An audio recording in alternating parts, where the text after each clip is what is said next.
I don't know about you, but I've always loved sheep and lambs. I love going out into the Yorkshire Dales and seeing them there in the fields at this time of year, gambling and frisking around in the sunshine. And I must admit, I'm often distracted as I drive to Harrogate to work every day, seeing the lambs in the fields at the side of the road. There's something cute and endearing about them, isn't there? But this got me to thinking about sheep and shepherds. In our modern day world, we think of sheep pretty much as commodities rather than the valuable thing any pastoral animal would have been in the first century. Shepherds give them numbers so that they can tell which lamb belongs to which ewe.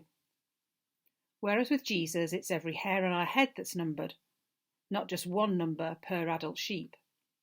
Still, it helps the shepherd to look after the lambs, I guess. I also discovered that if a sheep headbutts a lamb, it's either not that sheep's lamb, or the ewe has taken against her own lamb. It goes to show, life being a lamb isn't that easy. You might think it's all frisking about in the open air, but there are stroppy mothers and random other sheep, and minced sauce to worry about. We've got some lovely songs and hymns about Jesus the Good Shepherd, and some nice stained glass windows and illustrated Bible pictures. I can remember my Bible as a child with its lovely pictures of Jesus carrying a sheep on his shoulder. And we normally mix up the parable of the lost sheep with the image of the Good Shepherd, getting two parables for the price of one. But the image of Jesus as a good shepherd looking for the lost sheep is a lovely one, and a meaningful one too, especially if you're a lost sheep, or a just found one. But I am the Good Shepherd is also one of Jesus' I am statements, alongside the bread of life and the light of the world. So it's a bit more profound than just Jesus looking after us, great though that is. It's a direct claim, I think. Israel always had a shepherd. It once had its shepherd king, David, and thereafter the kings who followed him were always going off the rails, forgetting about God and losing interest in the things they were supposed to be protecting.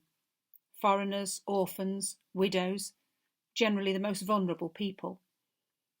And God repeatedly told them how bad they were at being shepherds.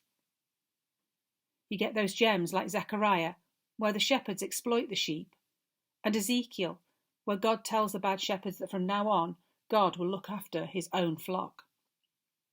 So when Jesus says, I'm the Good Shepherd, he's stating his equality with God. He's taking God's job on. So what does this mean for us? It means that for us, God the Son is our shepherd, and we are his flock.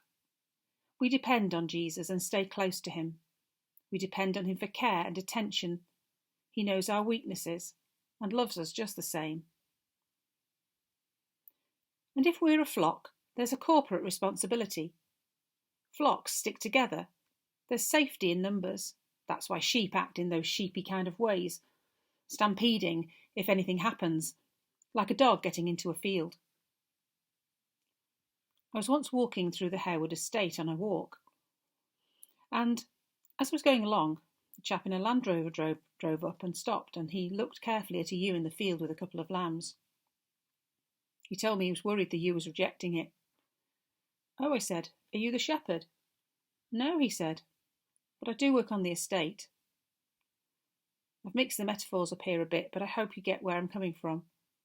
The flock is not just a bunch of individuals. Its sum is greater than its parts, and it exists to protect its members. We don't ignore the members of the flock who need us just because it's not our job, or if we don't care for that particular sheep. We collectively care for all the members of the flock because they belong to our shepherd. We live and thrive as one flock, not as multitudes of individuals, but we are one flock because we all belong to the Good Shepherd, the one who was prepared to die for his sheep.